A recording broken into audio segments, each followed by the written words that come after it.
हाल ही में 3 जनवरी को बैरूत में इजराइल की एयर स्ट्राइक में हमास के डिप्टी लीडर सालेह अल अरूरी की मौत हो गई थी। हमास ने एलेक्सा रेडियो के जरिए अरूरी की हत्या की पुष्टि की थी। सालेह अल अरूरी हमास के पॉलिट ब्यूरो में एक सीनियर अधिकारी था और इसकी सैन्य विंग कासिम ब्रिगेड के संस्थापकों में से एक था। इसी ब्रिगेड ने 7 अक्टूबर को इजराइल पर हमला किया था। अरूरी पर अमेरिका ने पिछले साल $5 मिलियन के इनाम की घोषणा की थी।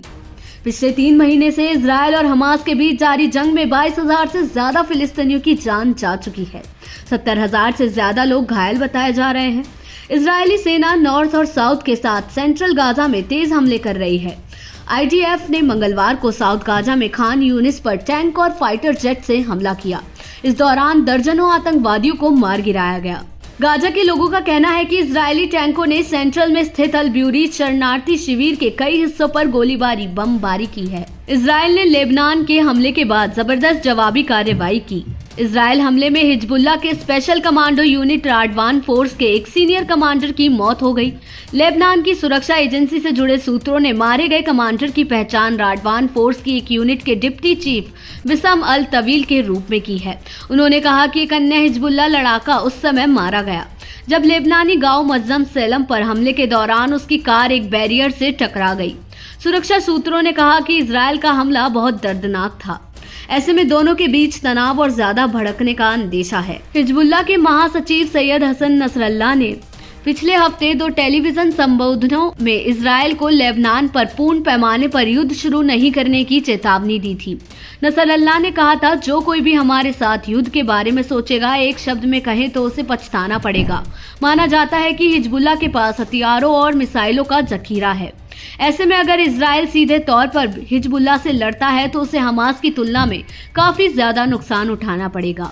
वहीं लेबनानी जमीन पर पूर्ण पैमाने पर हमले में इजराइल को उस देश की सेना से भी मुकाबला करना पड़ेगा। 7 अक्टूबर को इजरायली क्षेत्र पर हमास के हमले के बाद इजराइल ने गाजा पट्टी पर सैन्य कार्रवाई की है। इसमें 24,000 के आसपास फिलिस्तीनी नागरिक मारे गए हैं। लेबनान में सक्रिय हिजबुल्लाह शुरू से ही हमास के समर्थन में इजराइल पर गोलीबारी कर रहा है।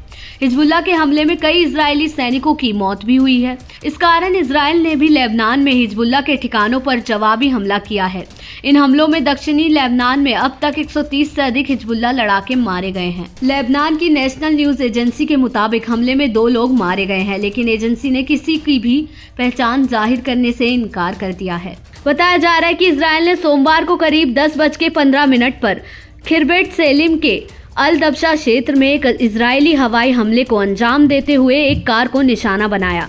हमले के बाद गाड़ी में आग लग गई। बाद में घटनास्थल की तस्वीरें सामने आई, जिसमें सड़क किनारे जली हुई कार का मलबा नजर आया। इजराइल ने लेबनान में बड़ी एयर स्ट्राइक को अंजाम देते हुए हिजबुल्लाह के एक टॉप कमांडर को मार गिराया है। लेबनान के आतंकी संगठन हिजबुल्लाह और इजराइल के बीच पिछले 3 महीने से चली आ रही तनातनी के बीच इजराइल के हाथ ये बड़ी कामयाबी लगी है। हिजबुल्लाह ने खुद ये बात स्वीकार की है कि दक्षिणी लेबनान में उसका एक कमांडर इजरायली हमले में मारा गया है। इजराइल की इस एयर स्ट्राइक के बाद पिछले 3 महीनों से चल रही इस जंग के और बढ़ने की चिंता बढ़ गई है। इजराइल की एयर स्ट्राइक में हिजबुल्लाह का जो कमांडर मारा गया है उसका नाम विसाम हसन अल ताविल है। विसम ताविल हिजबुल्लाह के स्पेशल राडवान फोर्स का सदस्य था। हिजबुल्लाह और इजराइल के बीच जारी जंग में अब तक हिजबुल्लाह के जितने भी कमांडर मारे गए हैं, ताविल उसमें सबसे प्रमुख है। हालांकि इस मामले पर अब तक इजराइल की तरफ से कोई बयान नहीं आया है। देश दुनिया की ऐसी ही तमाम खबरों के लिए देखते रहें सहारा समय का डिजिटल प्लेटफॉर्म समय डिजिटल।